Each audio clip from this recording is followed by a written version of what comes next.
ಸಖತ್ ಟೇಸ್ಟಿಯಾಗಿ ಬಾಯಲ್ಲಿಟ್ಟರೆ ಹಾಗೆ ಒಳಗೋಗಬೇಕು ಅಷ್ಟು ಸಾಫ್ಟಾಗಿ ಪೈನಾಪಲ್ ಕೇಸರಿ ಬಾತ್ನ ಹೇಗೆ ಮಾಡೋದಂತ ನೋಡೋಣ. 3/4 ಕಪ್ ಆಗೋಷ್ಟು ಪೈನಾಪಲ್ಗೆ 2.5 ಕಪ್ ಆಗೋಷ್ಟು ನೀರನ್ನು ಸೇರಿಸ್ಕೊಳ್ತಾ ಇದ್ದೀನಿ.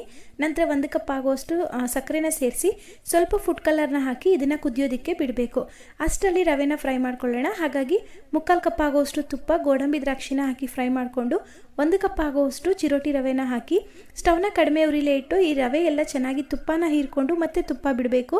ಅಲ್ಲಿವರೆಗೂ ಇದನ್ನು ಫ್ರೈ ಮಾಡ್ಕೋಬೇಕಾಗತ್ತೆ. ಇದ್ರ ಜೊತೆಗೆ 8ರಿಂದ 10 ಆಗೋಷ್ಟು ಲವಂಗನ ಸೇರಿಸ್ಕೊಂಡು ಫ್ರೈ ಮಾಡ್ಕೊಂಡಿದ್ದೀನಿ. ಈಗ ಇದಕ್ಕೆ ಕುದೀತಿದ್ದಂತಹ ಸಕ್ಕರೆ ನೀರನ್ನು ಸೇರಿಸ್ಕೊಂಡು ಸ್ಟವ್ನ ಕಡಿಮೆ ಉರಿಲಿಟ್ಟು ಚೆನ್ನಾಗಿ ಮಿಕ್ಸ್ ಮಾಡ್ಕೊಬೇಕು. ರವೆ ನೀರನ್ನೆಲ್ಲ ಎಳ್ಕೊಂಡು ಸ್ವಲ್ಪ ಗಟ್ಟಿ ಆಗ್ತಾ ಬರುತ್ತೆ. ಈ ರೀತಿಯಾಗಿ ಇಷ್ಟು ಗಟ್ಟಿ ಆದಮೇಲೆ ನಾವು ಸ್ವಲ್ಪ 1-2 ಸ್ಪೂನ್ ಆಗುವಷ್ಟು ತುಪ್ಪನ ಸೇರಿಸ್ಕೊಂಡು ಲಿಡ್ನ ಕ್ಲೋಸ್ ಮಾಡಿ 5 ನಿಮಿಷ ಬಿಡಬೇಕು. 5 ನಿಮಿಷದ ನಂತರ ತೋರಿಸ್ತಾ ಇದ್ದೀನಿ ನೋಡಿ.